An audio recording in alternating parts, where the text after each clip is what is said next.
The first thing I notice is the sound. Not silence. Never silence in a place like this, but the mechanical rhythm of machines that measure the space between heartbeats.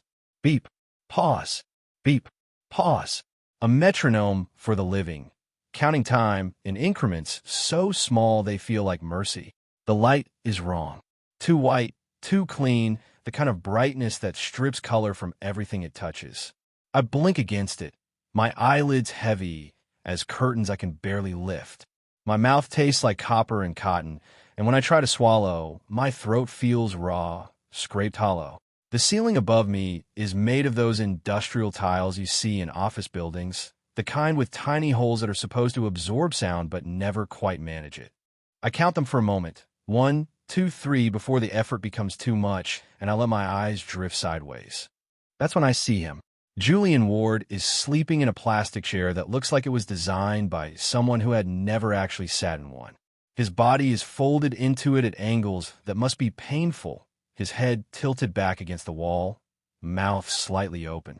There's a day's worth of stubble darkening his jaw, and his paramedic uniform is wrinkled, the blue fabric creased with the kind of lines that come from sleeping in your clothes. His hand rests on the chair's armrest, fingers curled as if he's holding something invisible, something precious that might slip away if he lets go. Even in sleep, there's a tension in his shoulders, a readiness, as though some part of him is still listening for sirens. I try to speak his name, but what comes out is barely a whisper, more air than sound. The effort sends a spike of pain through my chest, and I realize there are tubes and wires connecting me to machines whose purposes I can only guess at. My body feels distant, not quite mine, like I'm wearing a coat that doesn't fit. Julian doesn't wake. His breathing is slow and deep. The kind of sleep that comes after exhaustion has been pushed too far.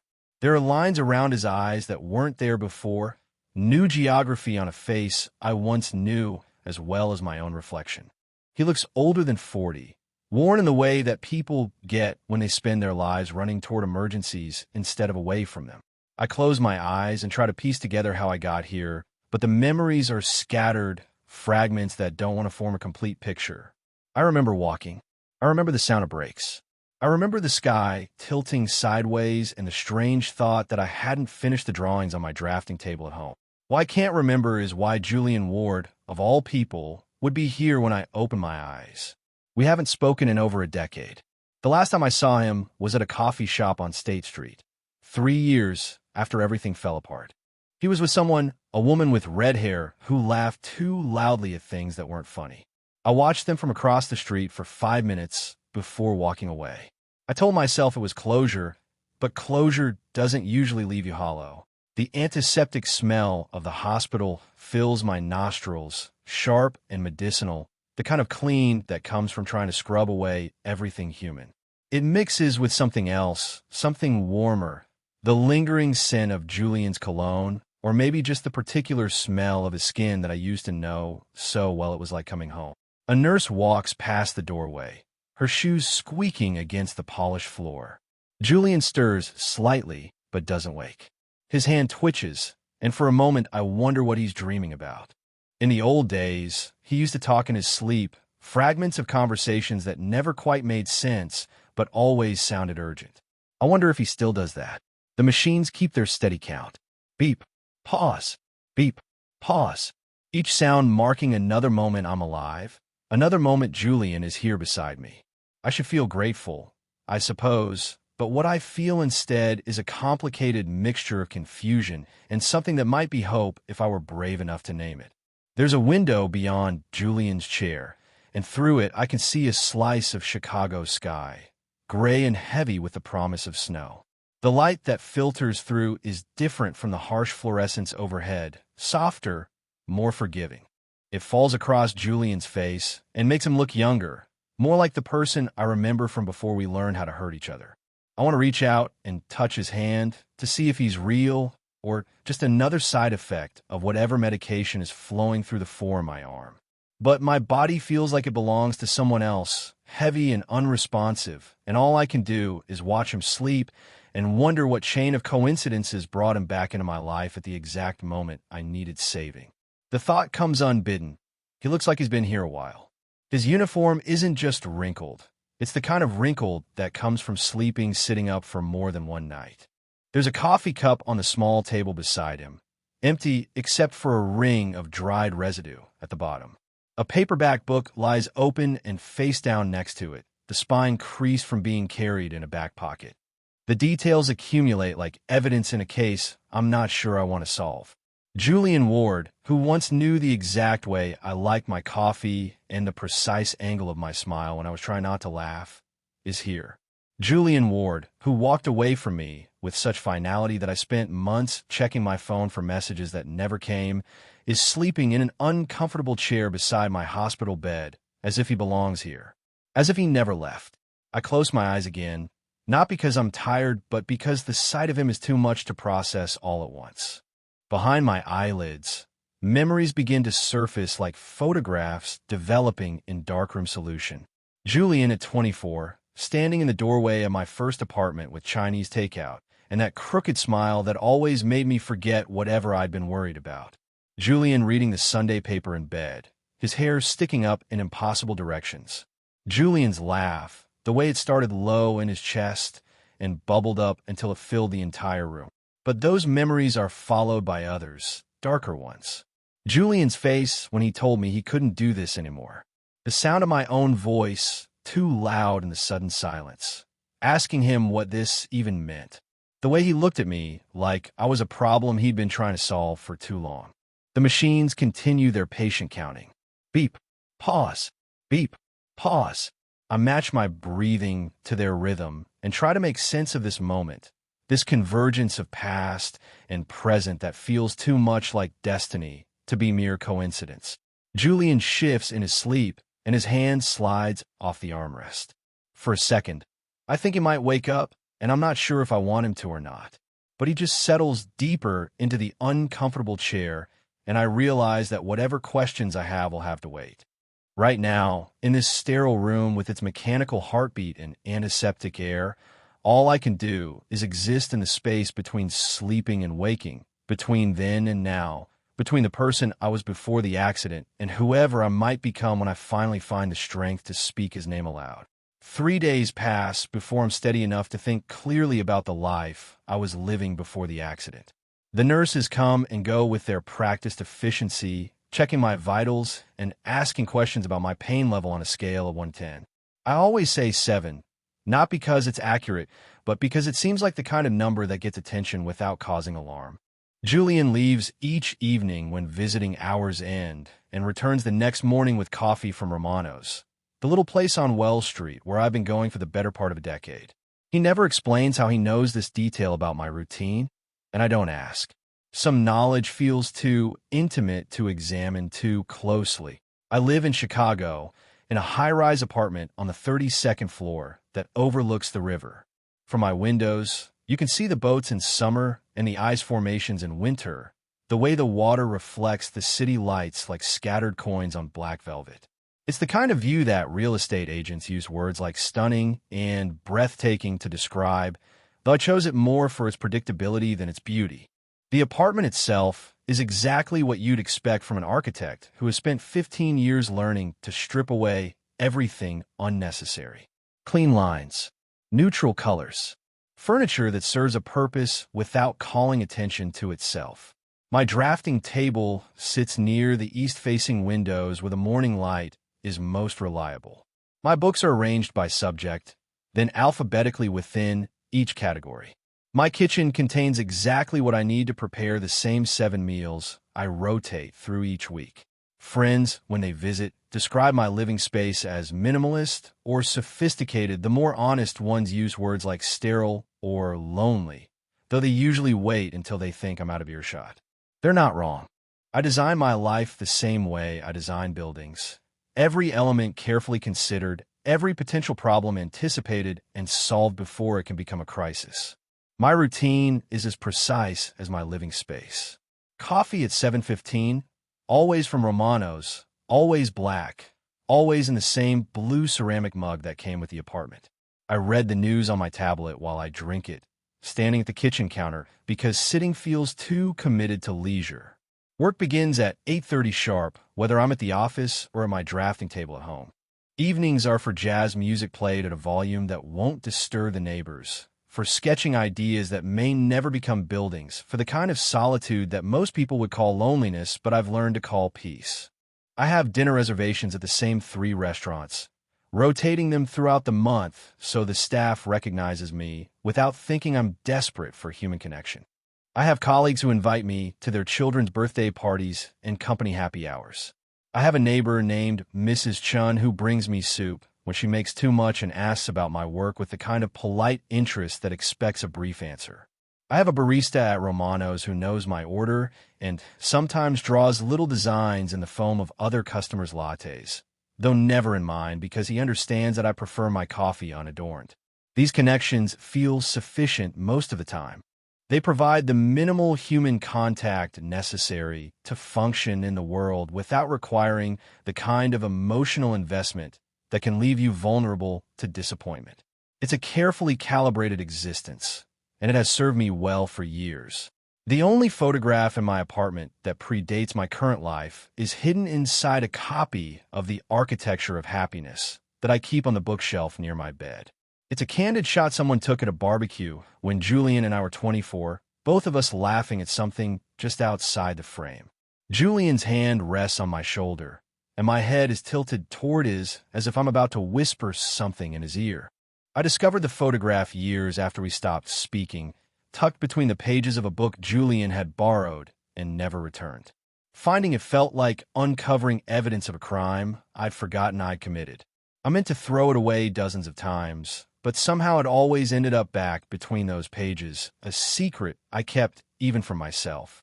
Looking at it now, in my memory, I can see how young we were, how certain we seemed about things that turned out to be impossible to sustain. Julian's face in that photograph is open in a way that the Julian sleeping beside my hospital bed no longer is. My own expression holds a confidence I'm not sure I've felt since. The nurses here describe me as a model patient, quiet, compliant, never demanding more attention than necessary.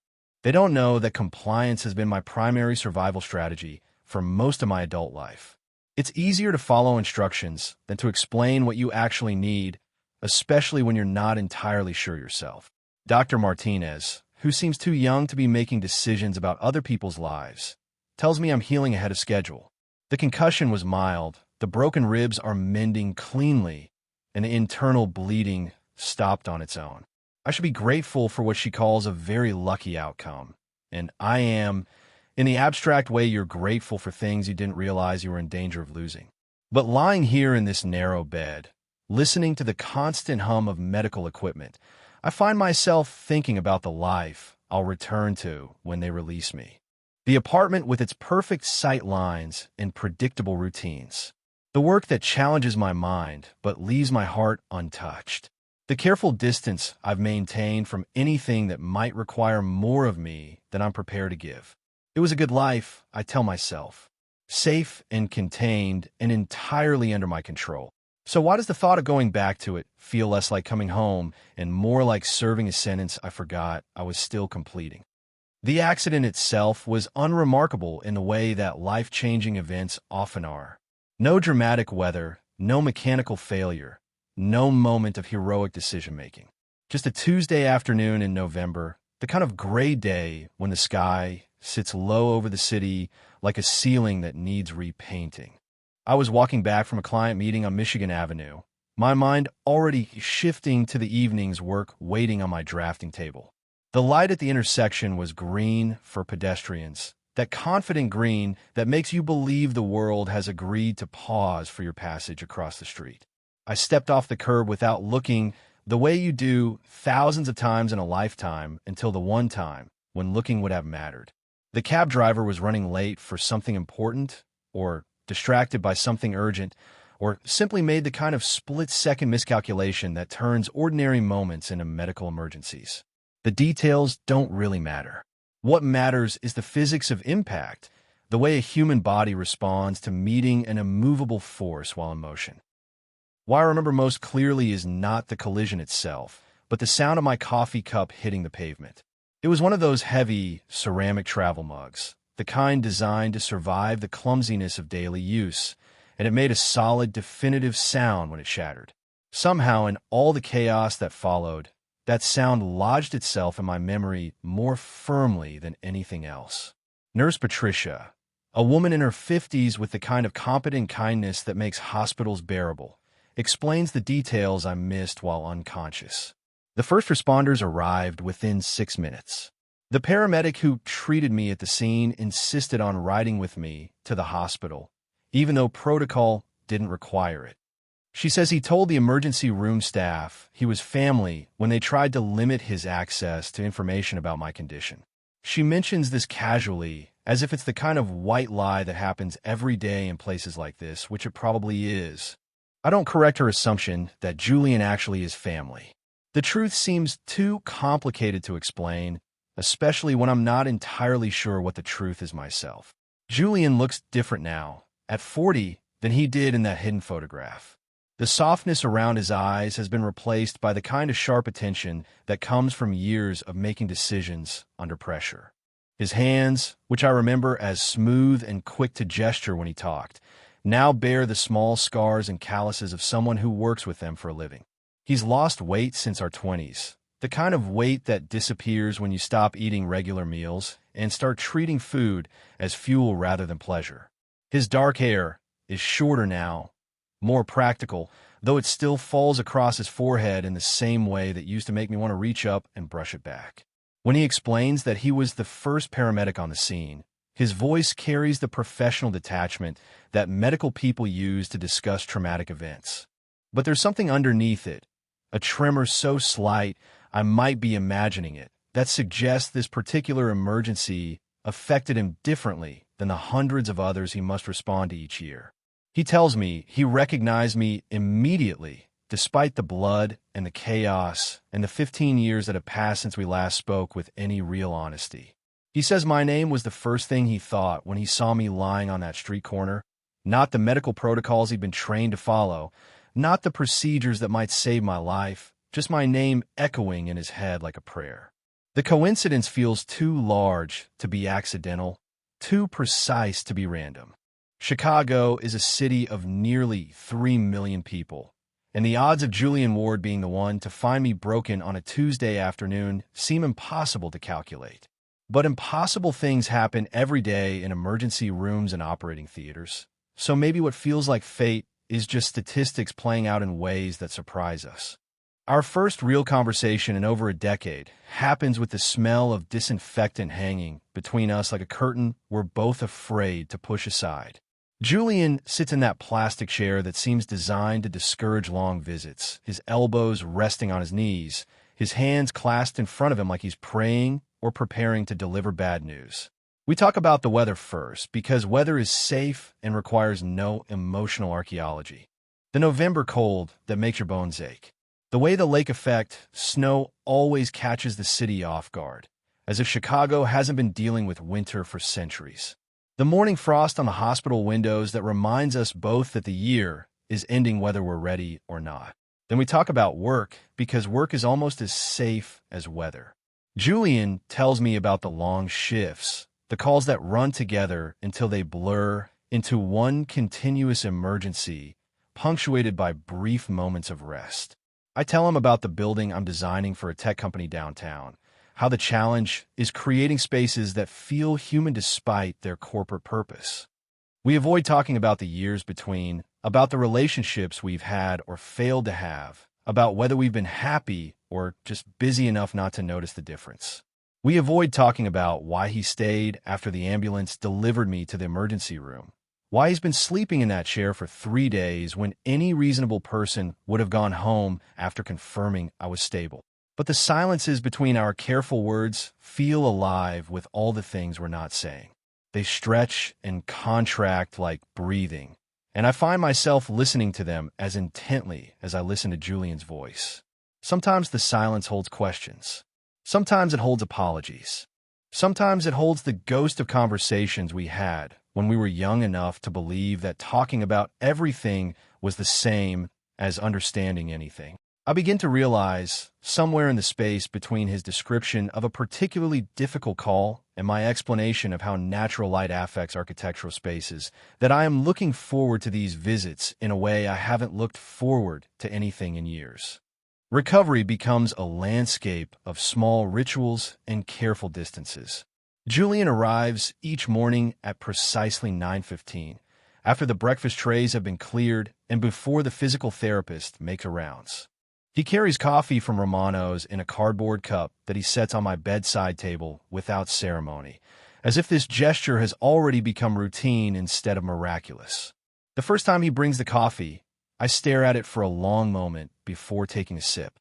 It's exactly the way I've ordered it for 10 years. Black, no sugar, with that particular bitter edge that Romano's beans carry. I don't ask how he knows this detail about my preferences. Some knowledge feels too dangerous to examine directly, like looking at the sun. On the third day, he brings a book. Not a new one, but a copy of The Handmaid's Tale with a cracked spine and pages softened by multiple readings. I recognize it immediately as the copy we shared in our early 20s, the one that lived on Julian's nightstand and mine interchangeably, depending on who was reading it at any given moment. He sets it on the bed beside me, without explanation. I can see our old marginalia in the first few pages, his notes in blue ink, mine in black, sometimes arguing with each other across the white space of the margins. There's an intimacy to seeing our younger selves in conversation that makes my chest tight in a way that has nothing to do with healing ribs. Julian never stays longer than an hour, as if he's calculated the precise amount of time required for kindness, without crossing into territory that might demand explanation.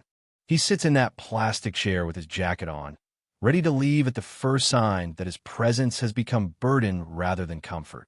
We develop a language of safe subjects. The Cubs' disappointing season, the construction on Lake Shore Drive that seems designed to punish anyone foolish enough to drive in the city. The way the hospital coffee tastes like it was brewed sometime last week. These conversations feel like negotiations, each of us testing the boundaries of what we're allowed to discuss, without triggering the landmines buried in our shared history. But the silences between our words carry weight that neither of us acknowledges. They stretch and breathe like living things, full of questions we're not ready to ask and answers we're not sure we want to hear. Sometimes Julian catches me watching him, and his eyes hold mine for a moment before we both look away, as if sustained eye contact might reveal more than either of us is prepared to handle. On Thursday, he brings a blue scarf that I haven't seen in 15 years. It's the one I bought during my first winter in Chicago, when I was still learning that Lake Michigan makes its own weather rules. The wool has softened with age, and it smells faintly of the cedar sachets Julian's mother used to put in closets. "You always hated hospital air," he says when he drapes it over the back of my chair. It's the first time he's referenced any specific memory of us together, and the words hang in the room like smoke. I want to ask why he kept the scarf, why he brought it here, whether he's been carrying pieces of our past around with him all these years the way I've carried that hidden photograph. But wanting to know something and being brave enough to ask are different kinds of courage, and I'm still recovering from injuries that go deeper than broken bones. The nights are when the careful distance becomes most difficult to maintain. Julian usually leaves when the dinner trays arrive, but sometimes he lingers, helping me adjust my pillows or reaching for the water cup I can't quite manage on my own. These small gestures of care feel more intimate than anything we shared when we were young and thought we had all the time in the world to figure out how to love each other properly. One night, when the pain medication makes sleep impossible and the darkness feels too large to contain my thoughts, I find myself asking him about the years between. Not directly, I'm not that brave yet, but in the sideways manner that lets both of us pretend we're just making conversation. Julian tells me about the job he took in Milwaukee after we stopped speaking, how he thought distance might make the missing hurt less. He describes the apartment he rented above a bakery, the way the smell of fresh bread would wake him every morning with a homesickness he couldn't name. He mentions relationships that started with promise and ended with polite disappointment, as if he were going through the motions of building a life without ever quite believing in its permanence. He talks about coming back to Chicago 3 years ago, taking the paramedic position because he missed the city's particular brand of chaos. He doesn't say whether he missed anything else about this place, but I hear the unspoken words in the way his voice drops when he mentions driving past our old neighborhood for the first time. I tell him about my work, about the buildings that exist, because I imagine them first in pencil on paper. I describe the satisfaction of seeing spaces I designed filled with people living their lives, the way architecture becomes invisible when it works correctly. I mention the apartment overlooking the river, the routine that keeps my days structured and predictable. I don't tell him about the nights when the city lights reflected on the water look more like evidence of loneliness than beauty. I don't mention how sometimes I catch myself listening for sounds that never come, footsteps in the hallway, keys in the lock, another voice calling my name from the kitchen. But maybe silence can carry truth as effectively as words, because something in Julian's expression suggests he understands the shape of the emptiness I'm not describing. Recovery, I'm beginning to realize, might involve more than just healing the damage from one November afternoon. It might require excavating wounds that have been sealed over for so long I'd forgotten they were still tender underneath. A week before they release me, Julian stays past sunset for the first time. The hospital shifts into its evening rhythm. Quieter voices in the hallways, dimmer lights at the nurse's station, the particular hush that comes when the day's emergencies have been sorted into categories of manageable and critical. He sits in that plastic chair with his jacket draped over the back, no longer poised for immediate departure. The fluorescent lights overhead have been dimmed to something resembling twilight, and the only real illumination comes from the hallway spilling through the partially open door. In this softer light, he looks more like the person I remember and less like the careful stranger he's been for the past 2 weeks. We've been talking about inconsequential things, the way the hospital's dinner menu rotates on a 7-day cycle, the physical therapist's optimistic assessment of my progress, the November weather that can't decide whether it wants to be autumn or winter, safe territory, the kind of conversation that fills time without risking exposure. But something about the dimness makes honesty feel possible in ways that harsh daylight doesn't allow. Maybe it's the medication making me brave, or maybe it's the approaching reality of discharge that makes me understand this opportunity might not come again. Either way, I find myself asking the question I've been avoiding since the morning I opened my eyes and saw him sleeping beside me. Why did you really stay? The words hang in the air between us like smoke, visible and impossible to take back. Julian looks at me for a long moment, and I can see him weighing his options, the careful deflection he's been practicing for weeks, or something closer to truth. He's quiet for so long, I begin to think he's chosen silence, which would be an answer in itself. But then he leans forward in that uncomfortable chair, his elbows resting on his knees, his hands clasped in front of him like he's preparing for confession. Because you were the only thing I couldn't walk away from, he says, and I already did it once. The admission settles into the room with the weight of something that's been carried too long. I can feel my heart rate change, can see the numbers on the monitor beside my bed shift in response to words I've been both hoping and dreading to hear. And I already did it once. The hospital fades around us, replaced by the memory of a night 15 years ago when we were 25 and thought we understood what love required.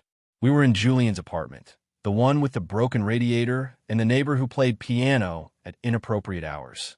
I had been offered a position with a firm in Seattle, the kind of opportunity that ambitious young architects dream about, but that would have required leaving Chicago and everything familiar.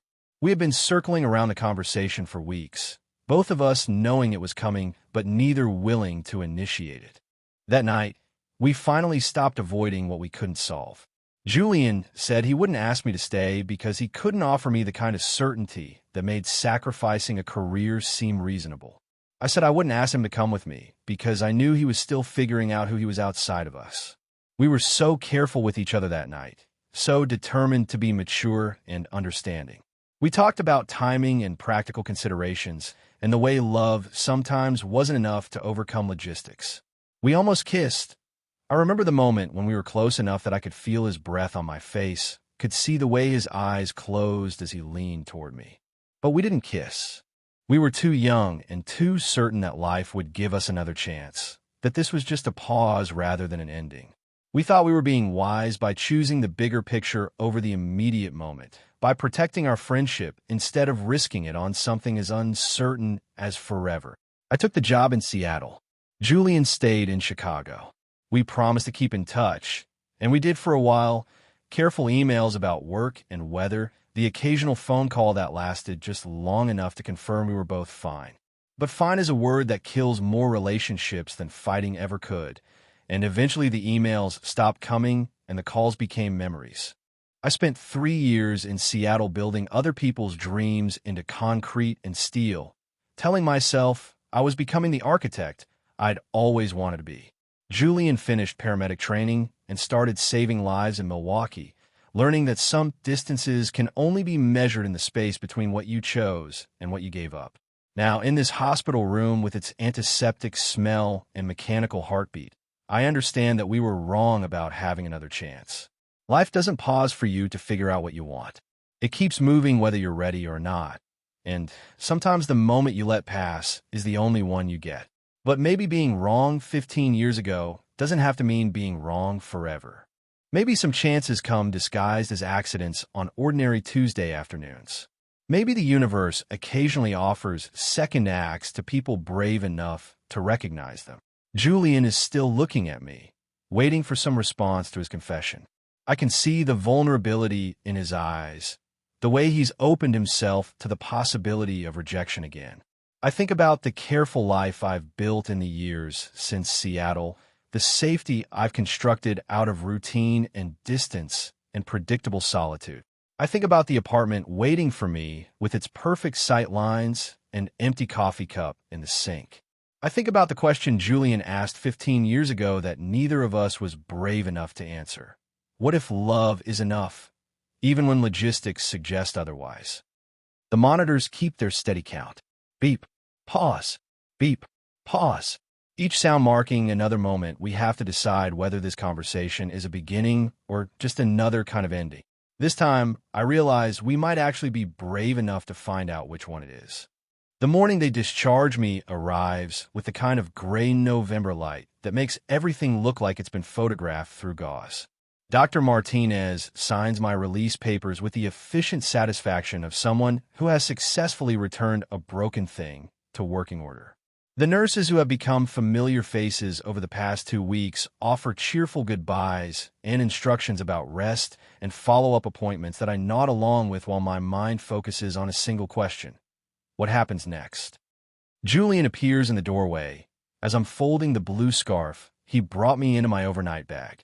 He's wearing jeans instead of his paramedic uniform, and the civilian clothes make him seem both more and less familiar, as if I'm seeing him without the professional armor that has defined our interactions for the past 2 weeks. He offers me a ride home with the careful neutrality of someone making a practical suggestion rather than an emotional gesture. I could call a cab or use one of those ride-sharing apps that have made asking friends for favors seem almost antiquated. But standing there in that hospital room with my few belongings packed and the antiseptic smell I've grown accustomed to suddenly seeming suffocating, Julian's offer feels like the only reasonable choice. The drive to my apartment building passes mostly in silence. Chicago traffic moves with its usual aggressive patience, and Julian navigates it with the kind of calm competence that comes from years of driving emergency vehicles through the same streets. I watch the familiar landmarks pass by. The coffee shop where I spend Saturday mornings, the architectural firm where I've worked for the past 8 years, the park where I sometimes walk when the apartment feels too small to contain my restlessness. Everything looks exactly the same as it did 3 weeks ago, but something fundamental has shifted in the way I see it all. Maybe it's the particular clarity that comes after surviving something you didn't expect to survive. Maybe it's the way Julian's presence in the passenger seat makes me remember what it feels like to move through the world with someone else, to share the small observations and minor irritations that make up the texture of an ordinary day. We pull into the circular drive of my building, and Julian puts the car in park but doesn't turn off the engine. The gesture is both considerate and devastating. He's giving me an easy exit, a way to thank him politely and walk away without having to navigate the complicated territory we've been approaching for the past 2 weeks. The doorman recognizes me through the windshield and raises his hand in a wave that I return automatically. My life is waiting upstairs. The apartment with its perfect sight lines, the drafting table covered with projects that seemed urgent 3 weeks ago, the routine that has kept me steady and safe for years. I should get out of the car. I should thank Julian for everything he's done, shake his hand maybe, and walk into the lobby of my building like I've done thousands of times before. It would be the sensible choice, the one that protects us both from the risk of trying to build something new on the foundation of something that didn't work the first time.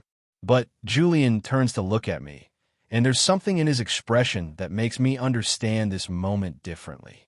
This isn't just about a ride home or a polite goodbye. This is about whether we're brave enough to step out of the careful dance we've been performing and into something that feels more like truth. If I go now, I won't come back, he says, and the words carry the weight of someone who has thought about this carefully. It's not a threat or an ultimatum. It's just honesty, the kind that cuts through all the careful politeness we've been using to protect ourselves from exactly this moment. I can feel the weight of the decision settling in my chest like something physical. Safety means getting out of this car, riding the elevator to the 32nd floor, and returning to the life I've spent years perfecting. Safety means thanking Julian for his kindness during an unusual circumstance and letting this chapter close with the dignity of good intentions and careful boundaries. But truth means acknowledging that the past 3 weeks have changed something fundamental about how I understand what I want from the time I've left. Truth means admitting that the careful distance I've maintained for meaningful connection has protected me from disappointment at the cost of protecting me from joy as well. I think about the apartment waiting upstairs, about the single coffee mug in the sink, and the book full of marginalia written by 2 people who thought they had all the time in the world to figure out how to love each other properly.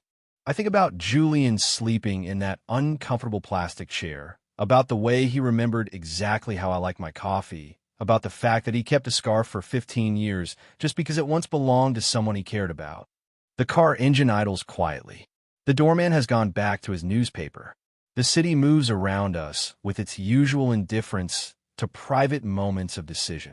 I open my mouth to speak, but the words I've been practicing, the polite thanks and the careful goodbye, refuse to come.